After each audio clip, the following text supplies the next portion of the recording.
My name is Taylor. I'm 37 years old. I started my own company when I was 31. Business has been going well, and I have around 20 employees now. It's a friendly and fun workplace. I'd like to tell you about the ups and downs of my life before starting this company. I got married at 27 and had a child at 29. When I was single, I worked as a web designer for a company. I didn't really have a strong desire to get married, but I was set up on a blind date with a guy through my family acquaintance. Leo was the same age as me and worked as a salesperson for a big company. He came on strong right from the beginning and proposed before long. I ended up quitting my job and becoming a homemaker as he wanted, but it didn't take me long to realize his true nature. First of all, he couldn't detach from his parents. Later, I found out that our marriage was primarily to please them, and anyone would be okay as long as it made them happy. So he often went to see them on weekends, leaving me alone at home. On top of that, he was pretty self-centered. He was raised as an only child and was spoiled by them. I had to prepare a fresh towel in advance when he took a shower, and if I ever forgot, he got extremely angry. In the morning, I had to lay out his suit and everything he needed on the bed. Dinner had to have at least 5 different vegetables, and frozen food or pre-made dishes were a big no-no. Not only that, but I always had to keep the entire house in an immaculate state. I had to vacuum and mop every morning and evening. Of course, he never lifted a finger to help with any of this. Despite that, I tried my best because I was his wife. Soon after, I became pregnant. Both families were overjoyed, and I hoped that this would be the catalyst for him to change a bit. I was completely wrong. When I had morning sickness and couldn't do housework as usual, he got furious and berated me for not being able to do what everyone else could. As I did my best with chores with my growing belly, he just played games on his phone. Not only was there never a sign of him wanting to help, but he seems to have no awareness of becoming a father. I gave birth to a baby girl named Eva. My expectations were in vain, and his selfishness grew even worse after the birth. When I returned home from the hospital, I was greeted with a huge pile of dishes. He hadn't done any housework at all while I was out. I had to juggle taking care of the newborn while straightening up the house for a while. As usual, he never showed any gesture of appreciation whatsoever. On the contrary, he said that I should have been able to finish something as basic as that in no time. Furthermore, he mocked me about my post-pregnancy weight gain. You are a fooler. You look like a meatball. Hey, meatball, answer me. He looked at me with a contemptuous gaze. According to my doctor, my weight gain was entirely within the standard range. I had planned to start a diet at some point, but this really got on my nerve. He wouldn't help with housework and looked down on me after giving birth. Cut it out! When I finally yelled at him, he angrily stood up, knocking over his chair. Who the heck are you talking to? I'm the breadwinner here. You, as my wife, should just do as I say. Besides, anyone can handle housework. Don't act so high and mighty. I was so furious that I couldn't even respond. From then on, he constantly made fun of my appearance. Hey, meatball, is dinner ready? Oh, here comes the sumo wrestler. Do you even know what losing weight means? He mocked me as he pleased. I had to endure it, because if I said anything back, I thought that chairs might start flying like in a wrestling brawl. Above all, I had to protect Eva. He didn't help with housework or childcare at all. Taking care of the crying baby, changing diapers, and doing household chores all at once was tough.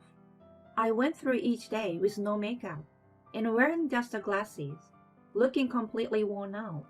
I had no time for anything. There were even days when I could only go to the bathroom once in the morning. Still, I encouraged myself, thinking that this was what being a mother meant. One day, while Leo was criticizing my appearance as usual, he suddenly brought up divorce. You've become a mess ever since you had Eva. Let's get a divorce. I like the younger girl from the office now. By the way, Eva looks just like you, chubby like a meatball. What did you just say? I couldn't believe my ears. You've been overweight for a long time. I can't take it anymore. I like slender women. Pack your stuff and get out ASAP. His argument was completely absurd. What nonsense are you talking about? I can't do that. Confused, I immediately contacted his parents. Leo wants a divorce because I had a child and lost my looks. Can you please put some sense into him? Contrary to my frantic state, my in-laws remained indifferent. If he says so, it must be true. It's evidence that you haven't made enough effort. What have you been doing? You shouldn't upset my son. I had no choice but to despair. Get out already. I have no interest in someone who's given up being a woman. How are Eva and I supposed to live from now on? I don't care. You should learn to stand on your own feet. Bye-bye, meatball mom and baby. I had reached my limit with his repeated insults. That very day, I decided to live with Eva. I didn't cry. To be precise, I couldn't even cry.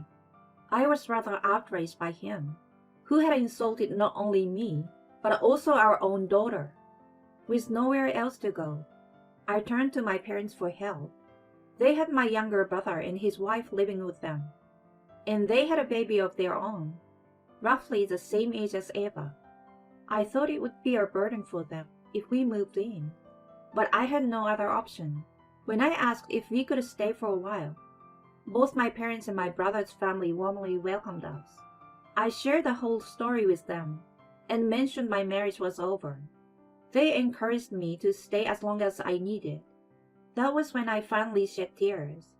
I couldn't stop crying, feeling their warm support. Then my brother's wife, Emma, made a suggestion. You probably need a lawyer now. I used to work as a secretary at a law firm before I got married. A friend of mine still works there, so I can introduce you. Thanks to her, I met a competent lawyer a few days later. Sophia was in her early 40s with her own divorce experience, and she was very empathetic and helpful during our consultations. We had several rounds of divorce negotiations, but we couldn't reach an agreement easily. Leo refused to pay child support. Sophia, after a brief preamble about wanting to tell me her personal opinion, said, Your husband is arguing that you've neglected your duties as a woman and prioritized the child. He's like a selfish child in a man's body. He married you to please his parents, and controlling you is the goal of his marriage. I don't want to discourage you from pursuing child support, but I also think it might be best to completely sever ties now. Both he and his parents are unreasonable people. Instead of dealing with them, I think looking toward the future is more constructive. She spoke seriously, and something inside me snapped. The reasons for divorce were so flimsy. The insult he hurled at Eva at the brink of separation was too much. Dealing with him any longer was unbearable. I wanted to be free from him as soon as possible. I made up my mind. I was determined to raise Eva on my own and find happiness beyond this point. From now on, you need to work hard to support your daughter. Are you really ready? I sure am, I replied firmly, making a commitment to face the future head-on. When the divorce was filed, I resumed my work as a freelance web designer. Fortunately, it was a popular field, and I started getting steady work even as a freelancer. I worked tirelessly, designing day and night, and juggling nursing and childcare along the way. As a freelancer, I launched a website and made full use of social media, like X and Instagram for marketing. As a result of my efforts, I was able to earn roughly the same income as Leo in about a year. Moreover, I won an excellent award in a web design contest, which brought in even more work. Then, I started my own design company, During the times when I couldn't manage everything on my own, Emma helped as a secretary. I also had the assistance of part-time employees, allowing the company to run smoothly. As the business grew, I realized the need for sales efforts, so my brother, who had previously worked for a major advertising agency, quit his job and became the sales manager. With his natural business acumen, he built on the social media-focused marketing I had been doing and expanded into advertising using traditional media. The performance soared in no time. As my company gained recognition, I started paying more attention to my appearance. At the time of the separation, I was always struggling, with no makeup and just wearing glasses, while my determination remained the same. Being in the position of a CEO meant I couldn't help but be conscious of the perception of my employees and clients. So I graduated from the plain look, invested in branded suits and bags, got a neat professional hairstyle, and kept my makeup subtle enough not to appear overbearing. I realized that my confidence and pride as a business owner were reflected in my appearance. One day after work, I went to a restaurant in Chelsea with Emma. It had a great atmosphere and was one of my favorites. The staff were friendly and always recommended the daily specials, so choosing a dish was easy. Above all, despite being an upscale restaurant, it didn't have a snobbish atmosphere, which I liked. While we were chatting at our table, I noticed a familiar face approaching. It was Leo. You seem to be doing well. He brought water to our table, wearing a big smile on his face. He was working as a waiter at this restaurant. He acted over-friendly, unlike a typical waiter, and the arrogance he had before our divorce flashed through my mind, making me feel nauseated. "Oh, it's you. You seem to be doing fine too," I responded with a smile. After our divorce, I had heard through the grapevine that he had lost his job due to his relationships with female colleagues. I hadn't heard much about his whereabouts since then, but my relatives who frequented this restaurant recently informed me that he had started working as a waiter there. Emma and I had come there out of curiosity, pretending not to know anything. You're looking great. His attitude, as if he had forgotten the way he had ridiculed me in the past, immediately put me in battle mode. "You're annoying. Get out of my sight." Come on, don't be so cold. You're running your own business, right? I was surprised to see an article in the magazine. Let me work for you, huh? I couldn't believe his audacity. I'm not quite sure what you're talking about." Oh, come on. We used to be married, you know. How about giving it another try? "Quit joking around. Go away. You're ruining my dinner." I made a shooing gesture with my hand. Immediately, he started fuming. How dare you give me an attitude? "The one without the right attitude here is you. I'm a customer." What the heck? A woman like you acting all high and mighty. It pisses me off. Don't forget you used to live off me. He has been divorced by me and fired from his job, but showed absolutely no remorse. It was amazing how people like him existed in the world. Amidst the heated exchange, I remained strangely calm. Then, the owner of the restaurant appeared. "What seems to be the matter, ma'am?" Charlotte and I had been friends since the restaurant opened. We had known each other since her early days as a waitress, and we shared a strong bond as business owners. "I heard our waiter here raising his voice. Is there any trouble?" she asked with a concerned expression. "He has been making baseless accusations against me. Can you please do something?" As soon as I finished my sentence, she glared at Leo. "Why are you causing trouble?" She and I are married, and she started a new company, so I asked her for a job. But then, she suddenly got mad, and... Let's clarify first that we are not married anymore. He insulted me and our daughter, and we divorced. We are strangers now. And yet, he's directing this kind of behavior at a customer. I could see that Charlotte's face was turning as red as a lobster. She's got a big mouth for a woman. His excuse made absolutely no sense. What? For a woman? I'm a woman too, you know. Her anger had finally reached its peak. Oh no, I mean, you're different, not a woman. I mean, not like that. What are you saying? I absolutely despise people who discriminate based on gender the most. We don't need someone like you in our restaurant. You are fired. Get out. Her anger voice echoed through the restaurant. Oh no, I apologize. I'm really sorry. I have nowhere to go if I get fired from here. Please spare me. He pleaded with the owner with a pitiful expression. You should learn to stand on your own feet. I smiled at him. He was dragged away by security, wailing, and was kicked out of the restaurant.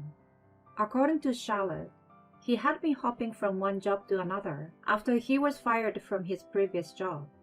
She pitied him and hired him as a waiter, but he ended up repaying that kindness in this manner. Truly a case of getting what he deserved. I had never seen someone fit the phrase, "You reap what you sow," so perfectly.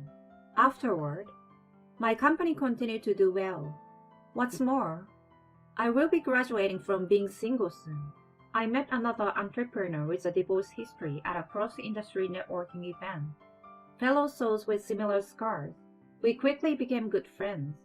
I have a daughter, and he's alone. We took our time to strengthen our bonds with Eva and our families. We decided to start a new family together by next spring. My new partner is loving and kind for a change. Leo, on the other hand, according to the investigation of my competent secretary Emma, he remains unemployed and single after being kicked out of that restaurant. Despite how much he used to make fun of my appearance, he now seems to be displaying a grotesque example of middle-aged flat. Fate and the passage of time can be cruel. My life has been like a roller coaster ride. I got married, had a child, got divorced, started working, and established a company. I've learned the meaning of you reap what you sow all too well. If there is someone out there feeling like they're in the middle of a dark tunnel with no end in sight, I want to say this. There is always an exit. There is no night without a dawning. By the way, the lawyer who supported me through my divorce is now our company's legal advisor.